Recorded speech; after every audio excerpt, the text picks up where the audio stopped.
Chevella bus ప్రమాద ఘటనపై ప్రభుత్వం షాకింగ్ నిర్ణయం తీసుకుంది. ధర్నాలో పాల్గొన్న పలువురిపై కేసులు నమోదు చేస్తుంది. దాదాపు 25 మందిపై ఈ కేసు నమోదు చేసినట్లుగా పోలీసులు చెబుతున్నారు.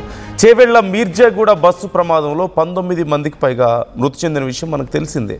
రోడ్డు విస్తరణ చేపట్టకపోవడం వల్లే ఈ ప్రమాదం జరిగిందని తాండూర్ డెవలప్మెంట్ ఫోరం స్థానికులు ఆందోళన వ్యక్తం చేశారు.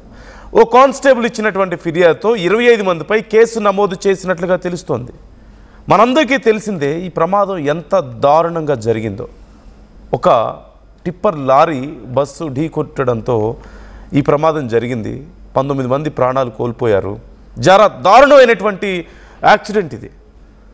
2 తెలుగు రాష్ట్రాలు షాక్ అయ్యాయి, కన్నీరు కార్చారు ఈ ప్రమాదంలో ప్రాణాలు కోల్పోయిన వారికి. మరోపక్క రోడ్లు సరిగా లేకపోవడం, గుంతలు ఉన్నాయనేది క్లియర్గా చెప్తున్నారు.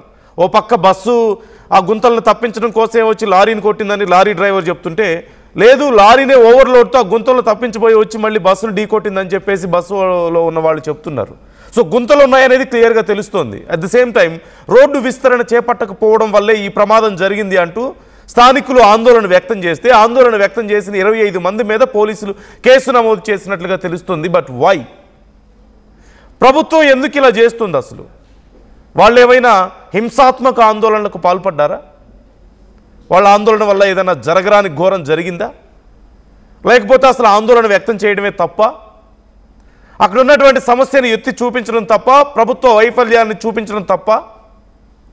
ఒకవేళ నిజంగా ఎత్తి చూపిస్తే వెంటనే ప్రభుత్వం ఏం చేయాలి? ఒకవేళ దీనివల్ల ఏదైనా సమస్యలు వస్తున్నాయా రోడ్డు విస్తరణ చేపట్టకపోవడం వల్ల, అయితే వెంటనే మేము చేపడతామని చెప్పేసి యుద్ధ ప్రాతిపదికన అక్కడ పనులు చేయాలి. సహజంగా అయితే ఎవరైనా అలాగే రియాక్ట్ అవ్వాలి.